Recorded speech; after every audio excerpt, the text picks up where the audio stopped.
Bueno, más allá de lo que es, más allá de lo que nos contaron en el colegio. La guerra entre España e Inglaterra, por contarlo de un modo absolutamente telegráfico, sería de la siguiente manera. Cuando accede al trono Isabel I de Inglaterra y vuelve al protestantismo, al anglicanismo, lo que va a hacer es dedicarse más de 20 años a atacar impunemente a España, tanto en Europa, en las costas españolas, como en América. Ataques impunes en tiempos de paz. Drake y otros se encargaron de eso. En realidad eran piratas porque aunque tenían el encargo de la reina de hacer eso, lo hacían en tiempos de paz, por lo tanto, eran piratas. Felipe II tenía problemas más grandes, mucho más grandes. Felipe II tenía que parar el otro imperio de la época, tenía que parar al turco y lo para en seco en la mayor batalla naval de la historia, con diferencia. Más de 170.000 barcos, perdón, más de 170.000 hombres, más de 500 barcos, más de 60.000 bajas en 4 horas. Pero gracias a esta gran batalla de Lepanto, España para al Islam. Los protestantes y Europa en general respiran que pueden seguir con sus reformas y, pero Felipe II poco después tiene que hacer frente a Inglaterra, prepara una flota para parar los ataques piráticos, para interrumpir la ayuda que Isabel estaba prestando a los rebeldes holandeses que habían sublevado contra su legítimo rey. Y también Felipe II pretende parar con la matanza de católicos que se había adueñado de la isla desde el acto de supremacía de Enrique VIII, etcétera. Que ríete tú de esa intolerancia religiosa, nada que se pueda comparar con lo que pasó en España. Eh, Felipe II prepara entonces un transporte de convoy de tropas, que esta idea la repetía José Luis. Un convoy de transporte de tropas escoltado por 20 galeones, por 20 barcos de guerra, zarpa a Inglaterra. Los católicos llevaban muchos años pidiendo ayuda y por fin Felipe los va a ayudar. Había un porcentaje muy grande de la población de Inglaterra esperando que llegasen aquellos barcos. Pero en todo caso, la operación anfibia era muy complicada. Este gran convoy de transporte de tropas estaba escoltado por 20 galeones. Vamos a ir totalmente a resumirlo. De los 20 galeones, de los 20 barcos de guerra de reciente construcción y máximo nivel, los mejores barcos de su época, barcos que habían nacido de la conjunción de las ingenierías portuguesa y castellana, en Lisboa, a partir de 1580, 1582, cuando Felipe II permanece en Lisboa estos 2 años y reúne a todos los ingenieros, nacen los barcos, estos 20 galeones. Su comportamiento va a ser extraordinario. De los 20, en Gravelinas, 5 tienen que enfrentarse pues, a 100 barcos ingleses. 2 de ellos se enfrentan a docenas de ellos, sometiéndolos a un enorme desgaste y salvando al resto de la flota. Bueno, pues ni aún así se hunde ninguno. 2 van a quedar muy desarbolados y al día siguiente aún van a mantener combate con los holandeses y después van a ser remolgados a Flesingan. No pudieron hundir ni uno.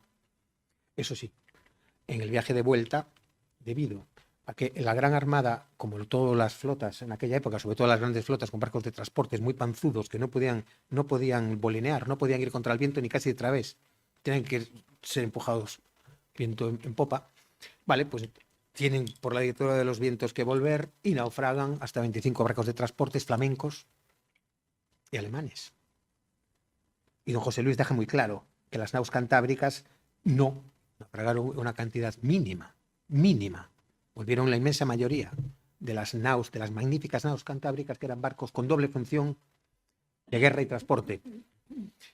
Quiero decir con esto que la Gran Armada vuelve a puerto. De barcos de guerra el 85%, naos cantábricas de 28-21. Y se pierden, eso sí, barcos de transporte extranjeros, que transportaban la mejor infantería del mundo. Fue una tragedia, es verdad.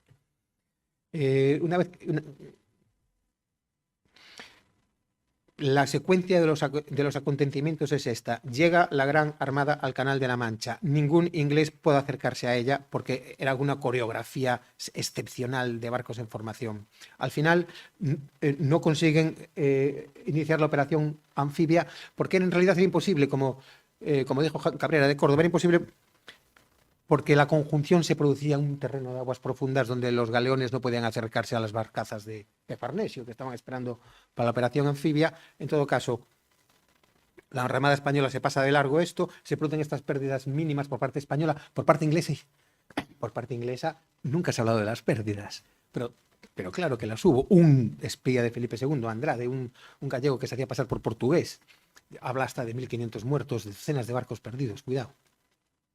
No sabemos lo que pasó en Gravelinas. Sabemos los partes de bajas españoles porque en España sí que se hacían las cosas. ¿Cómo había que hacerlas? Lo otro pues aún está en el aire. Pero bueno, el asunto es que el 12 de agosto la flota inglesa ya no puede perseguir a la española, no puede seguirla.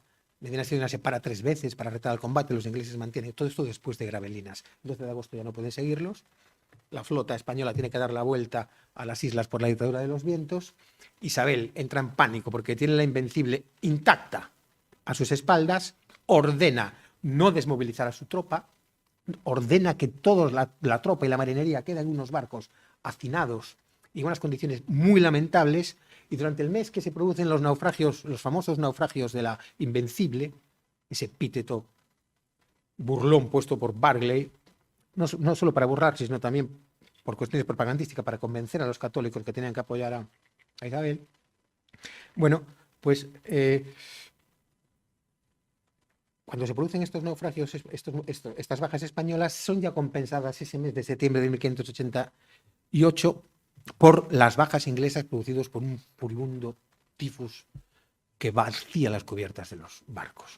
Pero cuando Isabel recibe noticias de que la flota española vuelve a España, pues entra en un estado de euforia absoluta. Increíblemente ha conseguido sobrevivir a un ataque de Felipe y de la primera potencia mundial, y decide lanzar un ataque masivo contra España antes de que los galeones puedan ser reparados, antes de que la flota de guerra esté lista. Y sí que hay unos meses en aquellos barcos eran de materia orgánica, aquellos barcos eran de madera y de vegetal. Aquellos barcos sí que ya la navegación sin cañonazos los dejaba hecho un asco. Imagínate, y ya los cañonazos, no solo los que recibían, sino el daño que sufría todo aquello con aquellos tremendos esfuerzos. En fin, que España está huérfana de galeones. Isabel ordena fletar esta enorme flota, no tiene una Royal Navy para enfrentarse a España, y lo que hace es encomendar a Drake y a Norris que fleten una enorme armada de armadores privados, y eso fue la contraarmada. La contraarmada solo tenía 6 barcos de la Reina, el resto eran armadores privados y filibotes capturados a los holandeses. Cuando zarpa el 29 de abril de 1588, 27.667 hombres, 180 barcos, si no se apuntaron más en las 2 semanas últimas entre este recuento empírico y la salida, que seguro que fue así. 180 barcos, 27.667 hombres zarpan contra Santander. El objetivo de la Reina es destruir la Armada Española en reparación. Si consiguen destruirla, se quedan dueños del Atlántico. Llevan ya en la contraarmada un primo de Felipe II, el prior de Crato, que había sido expulsado a caras destempladas de Portugal porque pretendió suceder a don Sebastián, al infante cardenal Enrique, después de la muerte de don Sebastián el Guadalquivir, pero fue expulsado de Portugal, pero sin embargo empezó a intrigar, porque era el hijo de un prior, no tenía ninguna legitimidad dinástica. Pero bueno, llevan este pretendiente con el intento de instalar un gobierno títere en Portugal. Este pretendiente les ha ofrecido 5 millones de ducados de oro, es una animalada, 300.000 ducados al año. Guarnecer los castillos portugueses con soldados ingleses pagados por él, en fin. Y esta flota, una vez que zarpa de Plymouth, se niega. Bueno, ¿cuál era su objetivo? El primer objetivo, ir a Santander y destruir la Armada en reparación. Una vez sin enemigos a la vista, ir a atacar de un modo frontal Lisboa, aprovechando viento y marea. La marea es fortísima en el Mar de la Paz, en el estuario de Lisboa.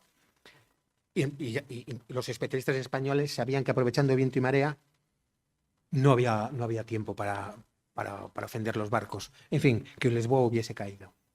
Al caer Lisboa caían las Azores y el plan de los ingleses era sustituir el hilo umbilical que unía a España con América, sustituirlo por un hilo umbilical inglés y penetrar en Brasil y desde ahí en América. Fue el primer gran intento de quedarse con América. Pero la flota se niega a ir a Santander. Claro, ir a Santander es un puerto difícil. Prefiero un puerto difícil de expugnar. Santander lo están esperando. Santander están los barcos españoles en reparación y los están esperando.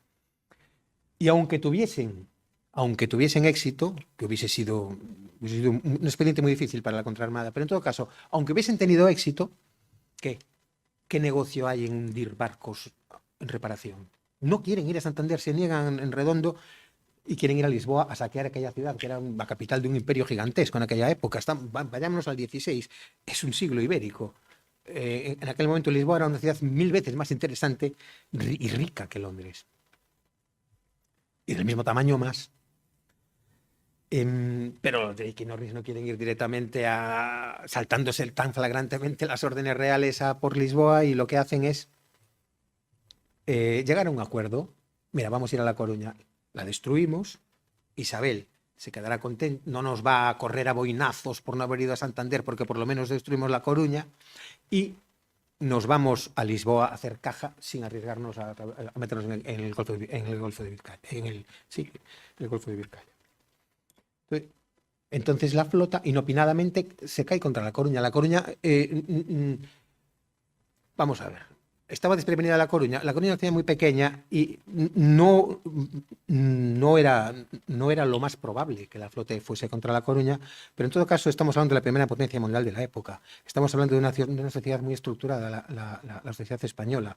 Estamos hablando de que el capitán general de Galicia, el marqués de Cerralbo, ya le pide a Felipe II que todos los barcos de la Gran Armada que vuelvan a Galicia se queden en Galicia para potenciarla a nivel de artillero, a nivel de dotaciones. Y eso ocurre. La Coruña empieza a fortalecerse a marchas forzadas. En el islote que señorea la bahía se monta una plataforma artillera y ya se plantan cañones de largo alcance, culebrinas.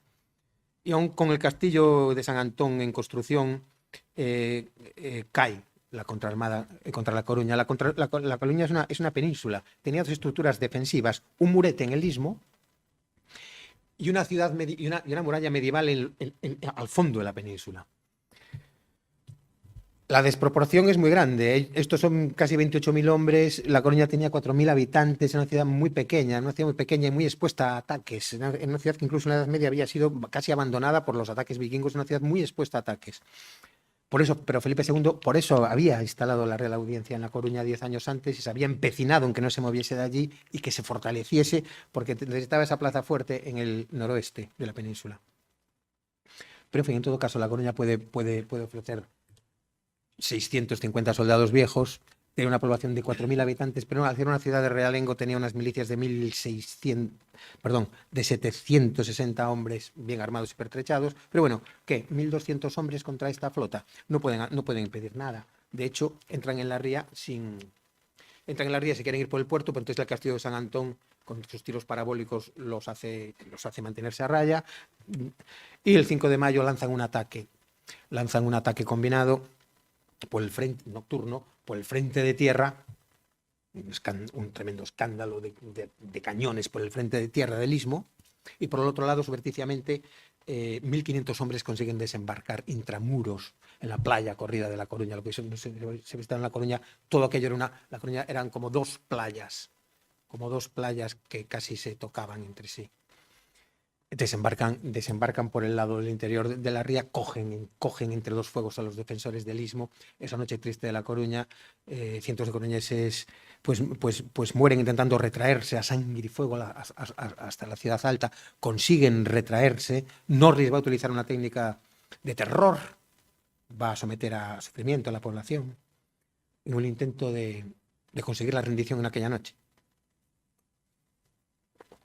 Lo único que va a conseguir es el efecto contrario, un empecinamiento absoluto de los defensores. Entonces se refugian ya en la ciudad alta estos defensores.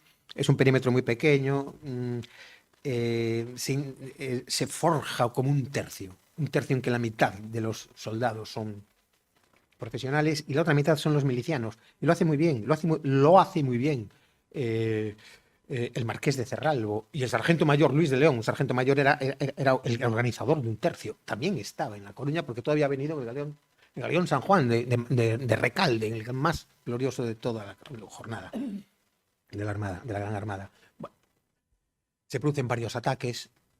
Los ingleses van a lanzar van a lanzar dos ataques simultáneos después de distintos avatares y distintas acciones. Van a lanzar el 14 de mayo de 1589, un día que deberían estudiar nuestros hijos o nuestros nietos o dentro de poco en el colegio. Lanzan un ataque masivo contra la muralla de La Coruña. Lo han hecho de la siguiente manera. Durante 2 semanas han horadado un túnel por debajo de la única zona de la muralla que no está sobre piedra, y han hecho un tremendo acopio de pólvora para volar uno de los torreoncillos semicirculares de la muralla medieval de principios del siglo XIII. Pero los españoles oímos los ruidos de carpintería. Sabíamos que se estaba haciendo un túnel para entrar. Y además la poliorcética española era desproporcionada. La poliorcética, el arte de defender y atacar ciudades, era desproporcionadamente superior a la inglesa, francesa, perdón, y a la inglesa en concreto, según reconocerán los propios participantes en la Gran Armada, como Roger Williams, que un año después escribe el breve discurso de guerra en que se rinde completamente a los españoles. ¿Qué hicimos? Bueno, pues todos los hombres estaban ininterrumpidamente, una vez que cae la pescadería en la parte baja de la ciudad, todas las supervivientes se refugian en la parte alta, en la ciudad medieval antigua.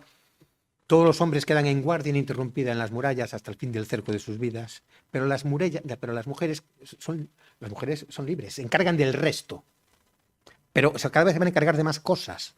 Cuando se sabe que se está haciendo el túnel, las mujeres son encargadas de desmontar casas intramuros y con un acopio tremendo de piedras, robustecer por el lado interior la muralla, y aquella flaca muralla medieval que había sido hecha mucho antes del advenimiento de la artillería, se convierte en una auténtica presa de piedras y tierra. El 14 de mayo, cuando los artificieros ingleses hacen volar el torreoncillo que ha sido minado, y al mismo tiempo lanzan un ataque simultáneo contra una brecha que han abierto por el batir convergente de la artillería durante 2 semanas, cuando lanzan este ataque combinado masivo contra La Coruña, quieren destruirla hasta sus cimientos para dar un mazazo propagandístico tremendo. Y dar un buen fin, es lo que quieren hacer para ir ganando la guerra. ¿Qué ocurre aquí?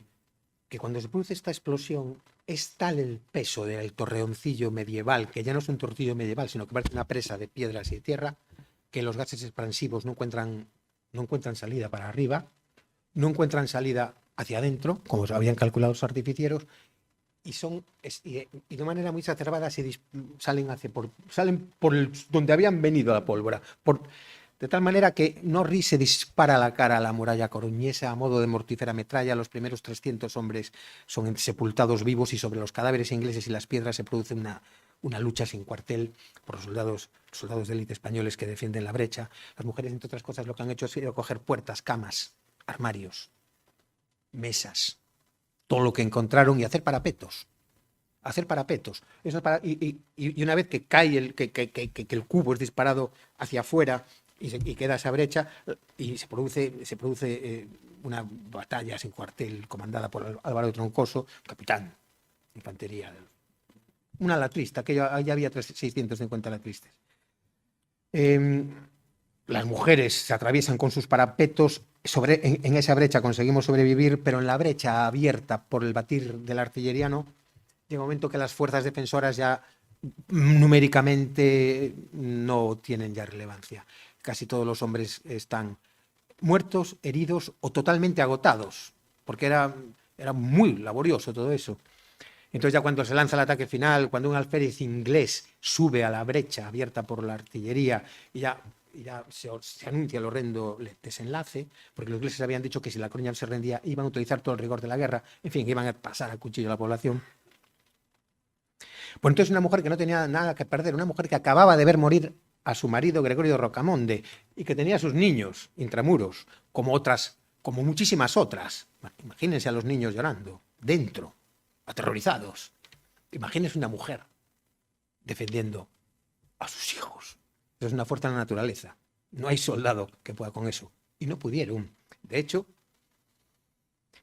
cuando se produce este ataque masivo, esta mujer, esta María Pita, una mujer de clase, una mujer popular, de clase popular, ensarta al alférez, y desde ese momento la lucha ya sin cuartel, es una guerra total. Las mujeres, que en realidad eran la mitad de la población, como es lógico, entran en combate en masa. Se convierten en lo que llamaríamos un cuerpo estratégico de reserva, con el cual no se había contado. Y entran en combate en masa de un modo absolutamente aplastante. Aplastante de un modo absolutamente literal, porque lo que hacen es coger estas piedras que les habían sobrado y desde 7 metros de altura se las arrojan a adoquines de 30 kilos desde 7 metros de altura a los ingleses que entran. Claro, es mejor que te peguen un tiro a que te caiga un adoquín de 7 metros de altura, porque con un tiro tienes alguna posibilidad. Con un adoquinazo no, ni tú, ni el que está abajo, ni el otro. Fueron miles los adoquines. Según documentos ingleses, los caballeros y los soldados no pudieron resistir la lluvia de piedras. Esa lluvia de piedra, las mujeres, muchas de ellas eran abatidas. Porque claro, se asomaban a la muralla y había muchos soldados disparándolo, pero aunque fueran abatidas, aunque recibiesen tiros, tenían la posibilidad de tirar piedras. Y tiraron, y muchas murieron, pero los descalabraron. El 14 de mayo, las pérdidas inglesas fueron atroces y fueron expulsados de las murallas por las ingleses, por las mujeres encolerizadas tirándoles piedras. Increíblemente la Coruña sobrevive este 14 de mayo. Hay un tercer ataque al castillo de San Antón con 40 barcazas, algunas dotadas de artillería. La pelotera es tremenda. A la artillería del castillo y arcabucería y mosquetería se suma la de la ciudad alta, que tira por elevación, por encima del castillo o de flanco. En fin, se tiñe de sangre la bella coruñesa, pero los ingleses no consiguen tampoco tomar el castillo. Si lo hubiesen tomado, hubiese caído de la ciudad alta. Increíblemente, este dispositivo defensivo sobrevive, la Coruña sobrevive, han perdido no menos de 4.000 hombres entre muertos y heridos, han empeorado drásticamente las condiciones de la Armada y sobre todo han perdido la moral, porque han sido expulsados de una ciudad de 4.000 habitantes, ahora tienen que irse a Lisboa, que sobrepasa los 100.000. Ya no se atreven a seguir el plan inicial de atacar frontalmente siguiendo viento y marea. Norris desembarca su tropa 80 kilómetros antes, pretendiendo forjar un ejército portugués que se sume a los ingleses para la independencia. Los portugueses no se suman de ninguna manera. Y aquí ya no hay 600 soldados viejos de infantería española, sino que hay 5.000 a la tristes. Ya pueden imaginarse lo que pasó. Fueron hostigados, se hizo tierra quemada, se impidió la comunicación entre Drake, que fondeó en Cascais, y Norris, que inició esta ruta terrestre de este peniche de 80 kilómetros intentando hacer un ataque combinado tierra, mar y forjar un ejército portugués. Nada de esto consiguieron. Su marcha fue muy penosa. Los españoles, pues ya el 1 de junio hay una operación ya de cierta envergadura. El 1 de junio es el día que Crato había dicho que entraba en Lisboa, porque era un día muy simbólico para el catolicismo y él pretendía quitarse de encima el hecho de que venía con unos herejes. Pero nos adelantamos los españoles con una encamisada. Una operación comando nocturna del ejército español, que eran tan efectivas y tan famosas que existía una palabra en inglés. Yo la encontré, la palabra camisado. Camisado. Igual que hoy en inglés existe la palabra guerrilla. Bueno, pues sufren un tremendo camisado. Aquellas tropas inglesas que ya están a las puertas de Lisboa creen que vienen por fin sus aliados antonianos gritando "Viva Don Antonio" o "Viva Don Antonio", pero no son aliados antonianos. Es una encamisada española. En la noche las armas blancas primero actúan muy deprisa, después armas de fuego, y cuando se reacciona el ejército ya no queda nadie, solo centenares de cadáveres. Es una gran encamisada la que sufren el 1 de junio, pero aún así ya el 3 de junio se instalan al pie, muy cerca de las murallas de Lisboa. Lisboa se ha vertido fuera de sus murallas. En el barrio de la Vica se instalan, que está mirando a Cascais para así estar cerca de su flota, pero es el momento ideal. desde un punto de vista militar para lanzar un ataque. Y efectivamente eso es lo que ven los españoles, es lo que estamos esperando, es lo que estábamos esperando. Y así el 3 de junio el archiduque Alberto, virrey de Portugal, futuro rey de Bélgica, decide lanzar un ataque con 1.100 soldados escogidos, aunque haya pérdida de gente. Quiere decir el virrey que hay que pelear y aunque haya muertos hay que desgastarlos. Y efectivamente se lanza un ataque por 3 puntos distintos. El ataque más mortífero está del otro lado, está en la espalda del acuartelamiento. Salen soldados españoles, atacan por la espalda del acuartelamiento. Y así ocurre que aniquilan el regimiento del coronel Brett, que muere rodeado de sus capitanes. De esta manera cambia. Es el último punto de inflexión de la contraarmada. Ya los ingleses no tienen la intención de tomar Lisboa, sino lo único que quieren es intentar escapar con vida y no lo van a conseguir. No lo van a conseguir porque ¿qué ocurre? Al día siguiente, que este otro día que tenían que estudiar en segundo de la ESO nuestros niños. 3 de junio, Lisboa. Los ingleses el 4 de junio entierran a Brett y a otros oficiales, es un día de entierros y esa noche dejan hogueras encendidas para disimular y inician una huida hacia Cascais, huida que es descubierta por los centinelas. Y entonces se produce pues un ataque de las galeras desde el mar que los echa hacia tierra adentro, y en tierra adentro un ataque de las compañías de élite extramuros. Así ganamos estas dos banderas de las que hablábamos antes, las gana Sancho Bravo, que era sobrino nieto del doncel de Sigüenza. Es por eso por lo que estas banderas permanecieron durante siglos en la capilla del doncel de Sigüenza. En todo caso, se refugian los ingleses en Cascais. Es el mundo al revés. Ya no está Lisboa sitiada, sino que están sitiados los ingleses en Cascais. Tienen problemas de hambre, tienen problemas de enfermedad, con muy mala intención. Los españoles rompemos todos los molinos que rodean Cascais para que no hagan pan con cereal que habían capturado. Tienen que hacer gachas que son laxantes. La enfermedad, este tifus exantemático, se llama enfermedad de cámaras, enfermedad de retretes, enfermedad que te llevaba a tener que ir al servicio constantemente. Era una violenta gastroenteritis. Imagínense, tomando gachas con una gastroenteritis. Terrorífico. Y eso fue lo que ocurrió.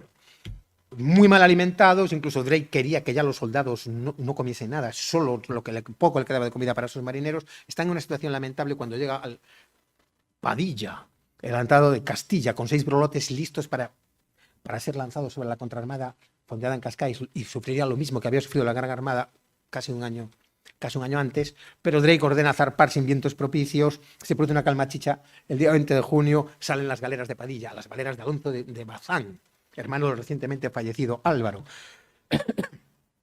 Barcos rémicos. Los barcos de vela se quedan flotando con una calma chicha, se quedan flotando como cáscaras de nuez. Las galeras se ponen a popa, y con aquellos cañones de crujía que se apuntaban con el propio barco, cañones enormes escogidos y con balas al rojo vivo, empiezan a dispararles de popa a proa, a bocajarro. Entre 9 y 11 barcos son capturados o hundidos, muchos otros son averiados, y la contraarmada se dispersa.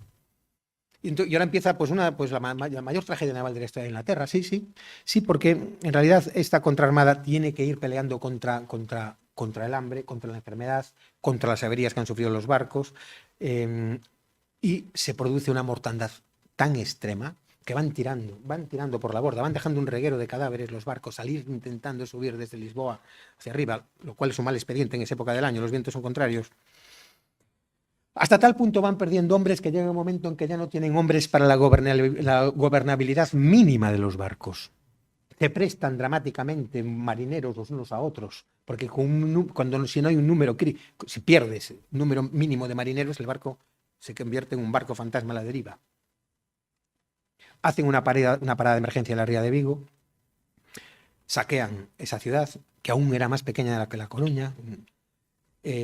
Los vigueses, apoyados por señores feudales como Sotomayor, apoyados por tropas que llegan a uña de caballo desde Santiago, galopando toda la noche, contraatacan en Vigo una vez destruida la ciudad y aún ahorcan a cientos de ellos en los altos del Castro. La contraarmada ya solo le queda intentar regresar. De los 180 barcos que zarparon de Plymouth, consiguen volver a Inglaterra 102. Pues sí, de mucho no tenemos noticia. Esto de barcos fantasmas perdidos a la deriva, pues no es que no tenemos noticia.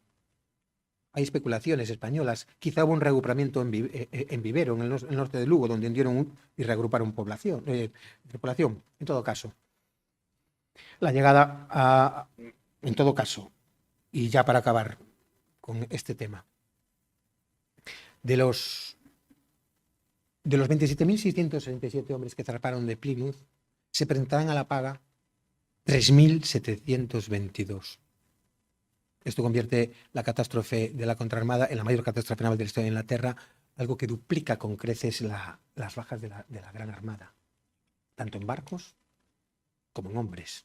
Hay que decir claramente que los barcos eran más pequeños, porque las urcas flamencas y alemanas eran grandes.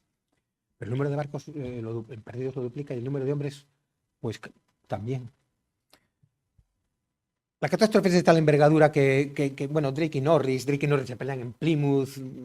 Hay muchísimos detalles en el libro este, desconocidos por los propios ingleses.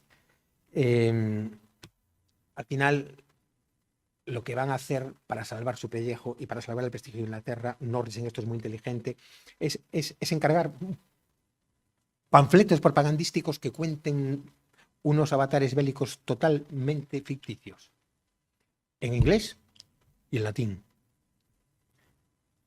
editados en agosto de 1588. Esto sí que es eficiencia.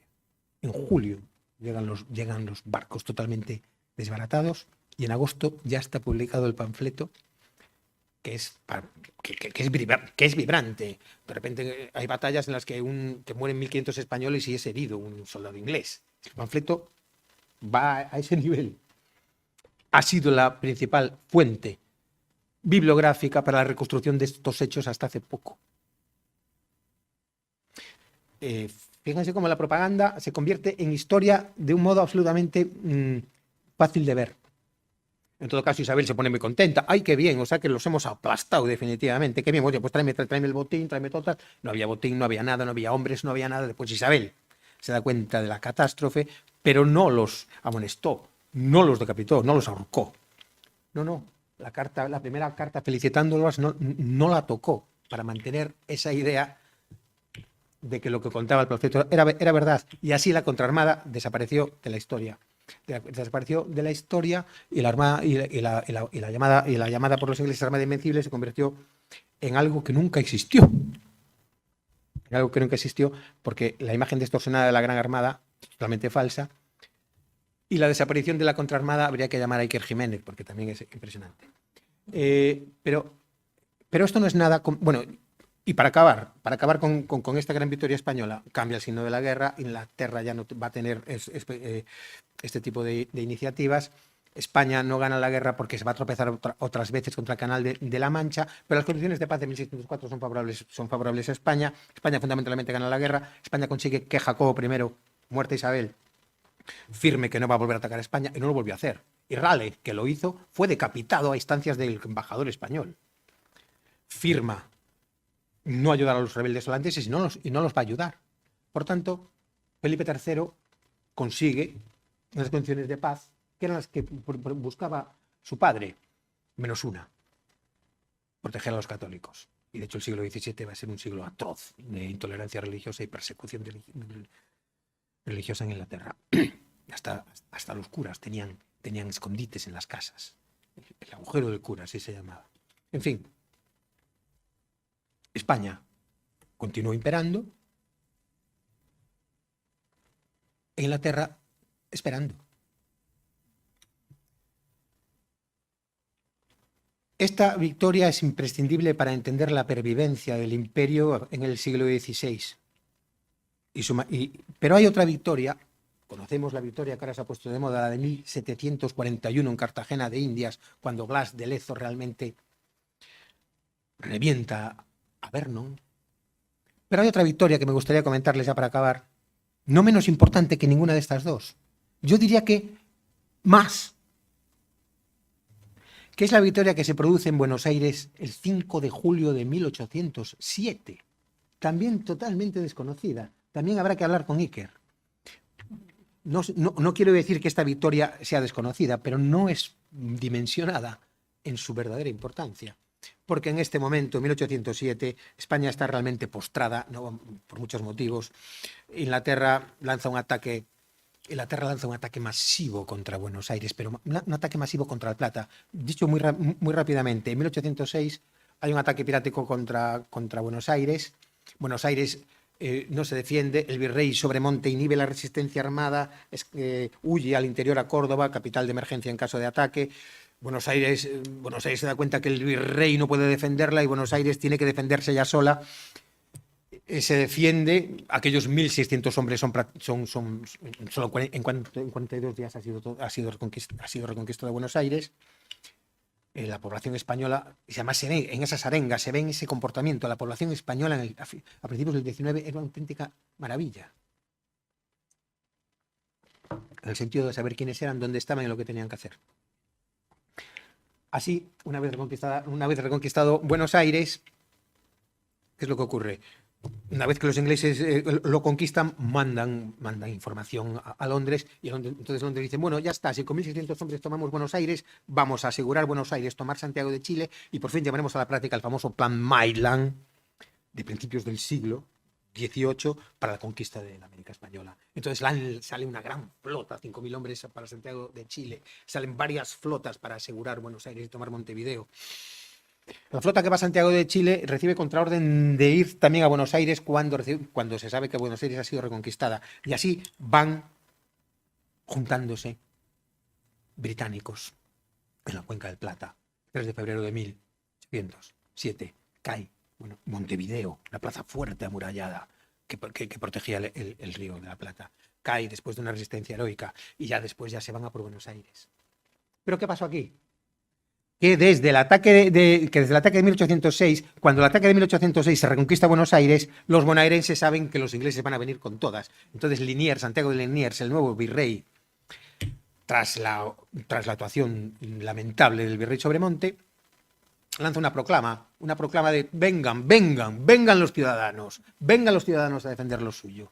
Y es increíble la respuesta, es por eso a mí me ha emocionado quizá más que ninguna otra victoria española. Porque los ciudadanos es que, bueno, hay colas, los ciudadanos es que hay piñas, los ciudadanos es que no quedó ninguno sin alistarse. Pero además Liniers fue muy listo, los alistó según sus lugares de origen. Nació el tercio de los cántabros, el tercio de los gallegos, el tercio de los andaluces, el tercio de los catalanes, cada uno con el tercio de los patricios, que eran los nacidos en Buenos Aires, que era el más numeroso. Era el más numeroso, pero era como si, a ver qué hacen estos. Al final tuvieron todos una actuación extraordinaria.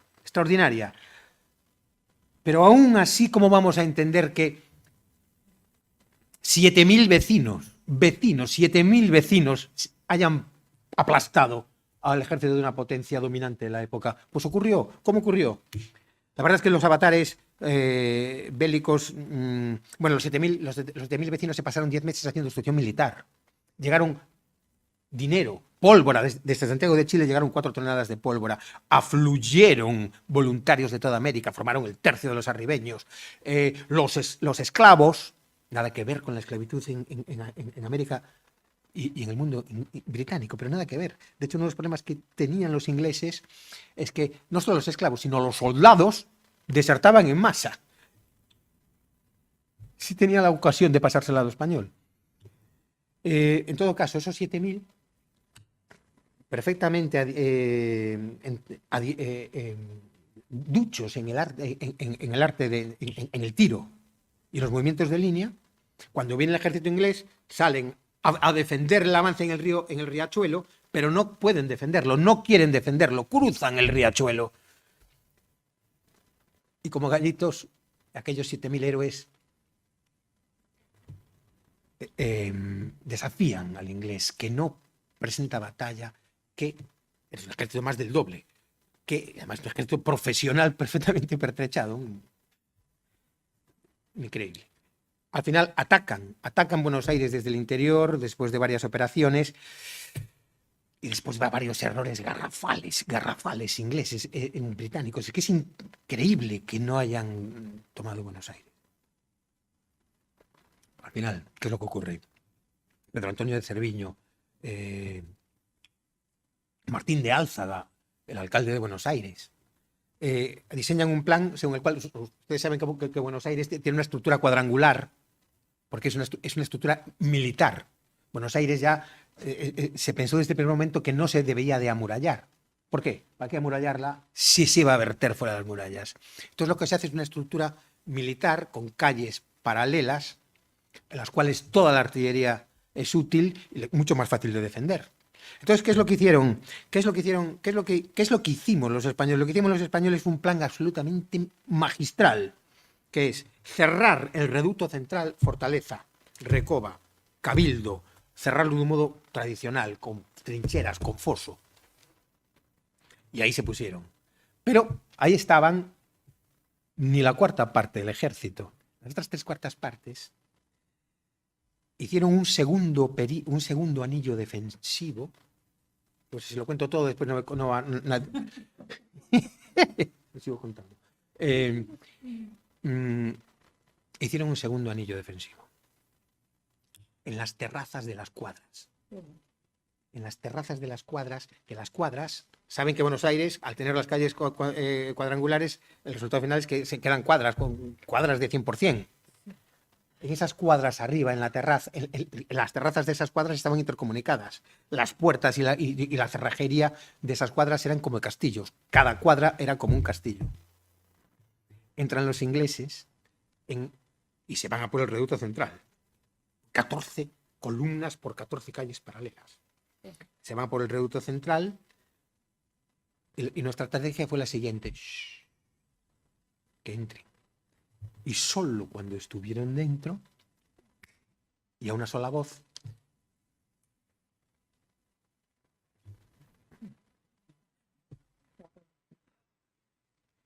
el resultado final fue, cuento todo entonces, vale, el resultado final fue que en unas horas cayó la crema del ejército británico. Crawford con todos sus hombres, con la brigada ligera, el regimiento 88, cayeron 2.800 prisioneros, más de 400 muertos, pero de un modo fulminante. De hecho, los relatos ingleses son espeluznantes. Algunos regimientos intentaron refugiarse, por ejemplo, en la casa de la virreina. Casa Revinera fueron acribillados hasta el punto que bajaba la sangre por los desagües de aquella casa. El golpe fue tan violento que van a firmar unas capitulaciones que yo creo que son las más favorables de la historia de España con Inglaterra. De hecho, Montevideo a esa altura ya era una ciudad inglesa en tiempos de feria. Ya había más de 100 barcos mercantes en Montevideo. Ya Montevideo se había convertido en el centro de distribución para una América hispánica que estaba a punto de morir de los productos ingleses. Bueno, pues las condiciones de capitulación, las increíbles condiciones de capitulación, y gracias a la insistencia del gran Álzaga, el teniente de alcalde de Buenos Aires, firman la expulsión del Plata y los ingleses la aceptan. A los 2 meses se van más de 30.000 británicos. Más de 200 barcos, más de 100 barcos mercantes, más de 90 transportes, más de 30 barcos de guerra. Una población que casi era como la que tenía Buenos Aires, 42.000 habitantes, se van del Plata. Y esto sí que es un milagro, la pervivencia del Imperio Español en este momento. Porque los ingleses, una vez que tienen esta noticia, entonces ya preparan otra flota, pero ya no comandada por Whitelock, que Whitelock en realidad era un hijo bastardo del rey, era un militar de salón, sino como ya comandada por Wellington, ya comandada por los grandes, una flota ya para quedarse con Buenos Aires de una vez, para quedarse con América de una vez. Pero ocurre que ya estamos en 1808, ocurre que Napoleón ya ha entrado a España de un modo traicionero, ocurre que ya han intentado llevarse al último representante real, ocurre que se ha desencadenado el 2 de mayo, ocurre lo que ocurrió, y es que de repente todos los españoles, uno a uno, le declaró la guerra a Napoleón, lo cual es lo peor que le puede ocurrir a cualquier general, cosa que solo puede ocurrir en España, por cierto. Y así el alcalde de Móstoles se le declara la guerra a Napoleón, y yo también, y a mí apunta, esto llegó a Inglaterra, y aquella flota que estaba a punto de zarpar no aprobó a Buenos Aires, sino que aprobó a España para desgastar al francés en territorio extranjero. Y así se salva América. Y se salva hasta hoy.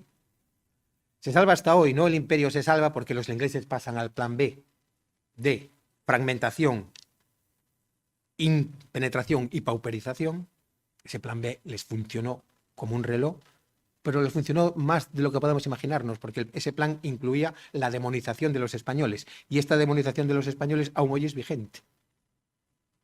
Aún hoy.